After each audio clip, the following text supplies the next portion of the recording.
sound walls. That's what we're jumping into today in today's video. So if you're interested, keep on watching. And if you're new here, my name is DiGilio. I was a primary teacher for 23 years, and on this channel, we talk about all things literacy instruction, and especially diving into structured literacy and all of the research behind the science of reading. So I would love for you to click that little subscribe button and the little bell next to it so you're alerted every time one of my new videos goes live. So as you can see behind me, I have had my sound wall up on the bulletin board behind me for quite some time. And one comment I've been getting a lot lately is, tell me more about the sound wall. So I thought I'd take a few minutes and let you know where you can get your hands on the one that you see behind me and right in front of me. And I'm going to talk all about sound walls, why we use them, how we use them, why they're so important. So let's dig in. First, whether your school has adopted a science of reading aligned curriculum or not, the research is very clear on this. Sound walls support literacy instruction. They can make a huge difference in your classroom, but choosing the right sound wall and incorporating it into your instruction isn't as simple as just printing it and stapling it on your bulletin board. So in today's video, I'm going to share some information with you about how sound walls help literacy instruction. I'm going to give you some great tips and activities on using them in your instruction and what to look for when choosing the sound wall that will be best for your learners. Plus, stick around to find out how you can get your hands on the exact sound wall behind me that we're going to be using today. So let's dive in. What is a sound wall, as you can see behind me? Think of this as your go-to tool for helping students connect sounds, which we call phonemes, to their corresponding letters or letter combinations, which we call graphemes. It is a super visual and interactive way to really boost phonemic awareness and phonic skills. So that's what a sound wall is. Now, let's talk about the difference between a sound wall versus a word wall. Now, I get this question a lot. How is a sound wall different from a word wall? It's a great question. Sound walls focus on sounds and their spellings. They help students with decoding, which is reading, and encoding, which is spelling, by showing the relationships between the sounds and the letters. So you'll see the pictures on the sound wall of mouth positions to show how each sound is made. And then you'll also see the different ways each sound can actually be spelled. As a quick example, the short O sound, ah, can be made with the graphemes O and that schwa, right? So these are two of the graphemes that make the ah sound. So it shows the sound, the oral articulation, the way the mouth looks when you're saying that sound, and then the graphemes that are associated with that sound. Now, word walls, on the other hand, are all about recognizing and remembering whole words, especially those tricky sight words that don't follow regular phonetic patterns. They're a reference for spelling and writing and for building vocabulary by displaying the words alphabetically or sometimes thematically. So in a nutshell, sound walls equal sounds and spellings, while word walls equal words and vocabulary. So in a classroom whose teacher is well-versed in the science behind literacy instruction, it is not uncommon to see sound walls in use. Now let's talk about the benefits of a sound wall. Why should you use a sound wall in your classroom? I'm going to go over some of the amazing benefits backed by research. Now, for the sake of time, I am not mentioning each study or meta-analysis by name, but I am going to put a list of the resources in the video comments that really informed all of my following points. And I would really encourage you to check them out and see for yourself how the use of a sound wall can support your literacy instruction. So let's go through some of the highlights. Firstly, sound walls support oral language development. A sound wall provides a visual reference to help students learn and practice how to produce each sound, hence the mouth articulation pictures. Sound walls also enhance phonemic awareness. So research has shown that explicit phonemic awareness instruction significantly improves reading abilities. Now, a sound wall emphasizes individual phonemes, helping students recognize and differentiate the various sounds in spoken language. Now, sound walls also support phonics instruction. According to the International Dyslexia Association, research shows that explicit phonics instruction is crucial for all students, especially those with reading difficulties. And a sound wall offers clear visual representations of sounds and their corresponding letters or graphemes, aiding in phonics instruction. So knowing that sound walls support oral language development, phonemic awareness, and phonics instruction, this is the next point that will come as no surprise. Sound walls support decoding skills. The National Reading Panel researchers found that systematic phonics instruction is much more effective than non-systematic or no phonics instruction. A sound wall systematically presents grapheme, phoneme correspondences, reinforcing decoding skills. So by organizing sounds in a very logical and visual manner, sound walls aids students in decoding unfamiliar words. Also, regular interaction with the sound wall reinforces those phonics concepts, aiding in long-term retention and automaticity in reading and writing. In addition to reading, sound walls support writing. Research shows that teaching spelling patterns and rules through a sound wall helps students understand the orthographic system of English, as noted by Motes. Now, this understanding is vital for spelling and writing proficiency. By highlighting common spelling patterns and irregularities, students learn the different ways sounds can be spelled in English. So sound walls also serve as a reference tool for students when they're writing, guiding them into choosing the correct graphemes that represent the sounds that they want to actually write. Now, sound walls also promote independent learning. A sound wall encourages students to self-monitor and self-correct, really fostering independent learning and metacognitive skills. Regular use of a sound wall reinforces phonics and phonemic awareness concepts, aiding in long-term retention and what we're all looking for, mastery. So finally, sound walls provide tailored, differentiated support. Incorporating visual and kinesthetic elements such as mouth position images aligns with multi-sensory learning approaches. Now, this really caters to learning styles and needs. The visual scaffold supports English language learners and supports students with learning disabilities by offering clear, consistent representations of sounds and their spellings. Are you convinced yet? I'm telling you, if sound walls are not already part of your literacy instruction, now is the perfect time to incorporate one into your instruction. Now I want to jump into tips for using a sound wall. So it's not just about the research behind the sound wall and putting it up on a bulletin board and making sure you refer to it throughout your day, but let's talk about really using the sound wall in your classroom. Before you dive in and staple or tape up your sound wall, let me share some tips with you about using a sound wall in your instruction. So first, use sound walls in combination with explicit instruction and modeling. You need to teach the phonemes on the sound wall explicitly before revealing them to your students. Don't put up a sound wall containing all 44 phonemes if those phonemes haven't been introduced to your students yet. Introduce each phoneme individually, focusing on the mouth movements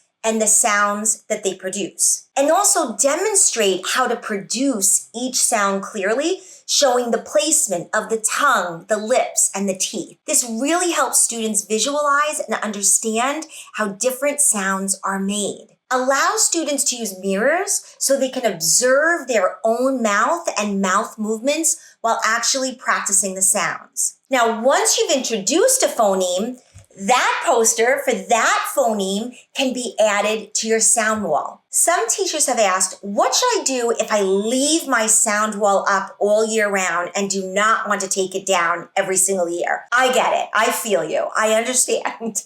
Now, if you're in the same boat, we recommend that you cover up the untaught phonemes with paper or sticky notes, and then remove the sticky notes to reveal each phoneme once it's been taught. It's a great strategy because you don't want to overwhelm students with everything on that sound wall. It's overwhelming when they're first starting to look at it. So we don't want to overwhelm them with every single sound and every single grapheme that you can see on the bulletin board behind me. So a great way to do that is cover up those phonemes that you haven't taught yet with either a piece of paper. You can cover it up with like a 4x6 Post-it note, and the little bottom graphemes, you can use 3x3 Post-it notes to cover those up as well. And then you just take those Post-it notes off as you're introducing each of these sounds. You don't want it to feel overwhelming.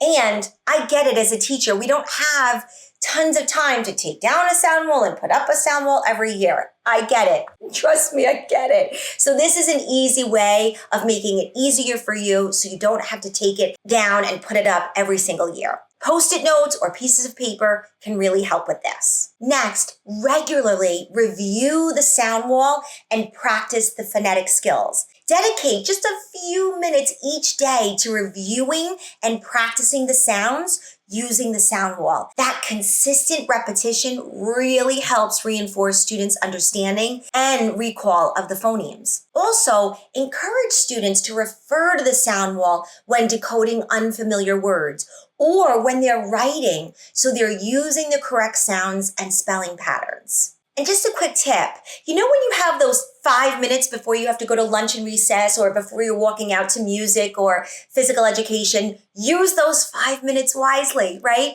If you're waiting in line for a quick minute, use those 5 minutes wisely and constantly review those phonemes and graphemes and how the mouth produces those sounds every single day. It really, really helps with retention of those skills. Next, make use of the sound wall interactive and engaging. So here are some of my favorite fun ways to incorporate the sound wall into daily activities. One interactivity students love are sound scavenger hunts. Kids love scavenger hunts. So hide picture cards around the room that represent different sounds and have students find them and then place them on the correct part of the sound wall. You can also try sound bingo. Create bingo cards with different sounds. As you call out the sounds, the students mark the sound wall as reference and mark them off on their bingo cards. And the first to get a bingo wins a small prize. Similar to sound bingo, you can try a matching game. Use cards with letters and pictures, having students match the sound to the corresponding picture or word on the sound wall. There are also ways to reinforce sound wall skills through creative writing and reading. Challenge students to write sound stories, just short stories that use as many words from a particular sound category as possible. Then they can share their stories with the class. Or you can ask them to engage in sound wall reading. Have students pick books that focus on particular sounds, using all of the decodable books that we have. And as they read, they can identify and list the words that match the sounds on the sound wall. Kids also love practicing sound skills using games. So set up a sound wall relay where students have to pick a card with a sound and race to place it on the correct spot on the sound wall. Or you can try Sound Wall Jeopardy with categories based on different sounds. And students can answer questions and solve clues related to each sound. By using these tips and ideas and interactive activities, you can really create a very dynamic and effective learning environment that supports students' phonemic awareness and literacy development.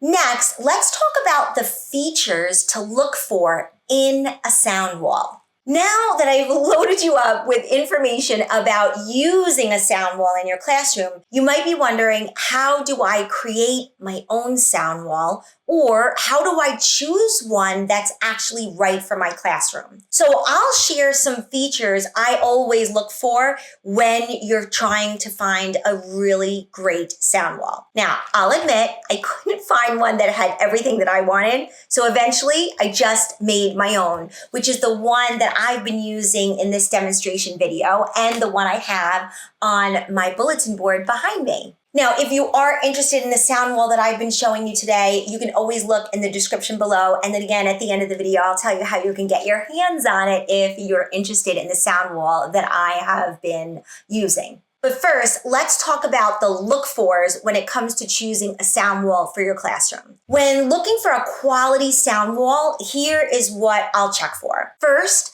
I check to make sure all 44 phonemes of the English language are represented in the sound wall. Next, I make sure that the sound wall has mouth placement images. This is so crucial for our beginning readers and ELL students, and really any students needing extra visual support. So look for images that clearly show the mouth positions for producing each sound, because it really helps students learn proper articulation. In addition, I really want to see meaningful color coding that distinguishes the place of articulation, helping students categorize and remember the sounds. The consonants in my sound wall are color coded by place of articulation, and the vowels are one color, so you can easily pull them out and make them into Vowel Valley, as you can see behind me. Super important to be particular about that with the color coding. Now, this next one is a biggie. Look for the perfect sized sound wall. Choose a size that's large enough for students to see and reference from across the room, but compact enough to fit all of the sounds without overwhelming the space, like I have here. Most crucially, make sure your sound wall is compatible with your phonics program. Some programs recognize more than 44 sounds, and others categorize their sounds a little differently, especially when it comes to R-controlled vowels. So just make sure that what you're using supports the material that you're actually going to be teaching students. It's just really important. Now, some phonics programs come equipped with a sound wall and others don't. And some classrooms are incorporating a sound wall really without a formal printed curriculum. In this case, look for a sound wall that comes with comprehensive teaching notes. These should provide guidance on teaching articulations. We want to guide students on how to teach these sounds, what it looks like, what it sounds like, what the mouth looks like, where the tongue is, where the teeth are when teaching sounds. So the sound wall that you choose should absolutely provide this guidance to teachers on teaching articulations, common errors to watch out for, and corrective feedback strategies. So important. And some other odds and ends to consider when you're choosing a sound wall. Choose a sound wall made from durable materials that can withstand frequent use and handling by both the teachers and the students. And select a sound wall with appealing and an engaging design to really capture the students' interest and make learning fun. So it's really important also to have some diversity in the sound wall that you choose. We want all of our students to see themselves in the different posters and learning aids that we put up in our classroom. So having diversity in the sound wall you choose is really important as well. So by considering these features, you can choose a sound wall that supports literacy instruction in your classroom. Now, our sound wall that I have been showing you throughout this whole video has all of these wonderful features. I mean, at the time when I was doing my own research, I literally had to make my own in order to check all of these boxes. So if you're in search of a quality sound wall, there are a couple of places that you can get your hands on one. First, check the link below in the description to access this sound wall, as well as the teaching guide that goes with it. Or if you've purchased our Structured Literacy with Ease program, the second edition, this sound wall is included in your program materials, as well as over 100 other excellent reading lesson plans and hundreds of decodable books that cover all strands of Scarborough's reading room. So I will absolutely throw that link below in the description. And in case you're looking for easy to implement phonics lessons in your K2 or even your 3-5 classrooms for kids who really still need that intensive phonics instruction, definitely check out those links below. Also, if you want to learn more about sound walls and structured literacy in general and the body of research that informs our teaching practices today, you must check out our free course, The Science of Reading Academy. It's a 6-module course that covers the science of reading research, from the history of reading instruction to the frameworks that underlie reading instruction to how the brain learns to read, and practical tips for teaching word recognition and language comprehension in your classroom, and practical tips for teaching ELL students and using assessments. I'll also put that link below as well, because honestly, as teachers, we're always learning, aren't we? So that's it for me today. I really hope that you enjoyed this video on sound walls. I hope it gave you a little bit more information on how to use them, tips and tricks, how to find one that really will align with your own curriculum in your classroom. And again, if you are interested in our sound wall, you can definitely find that in the links below in the description. So again, thank you so much for watching this video today. I hope you gained some little nuggets to bring back to your classroom. And thanks so much for watching. Again, don't forget to click that subscribe button and that little bell next to it so you're alerted every time one of my new videos goes live. So thanks so much for watching today. I really hope this video was helpful, and I will see you in the next video. Bye for now.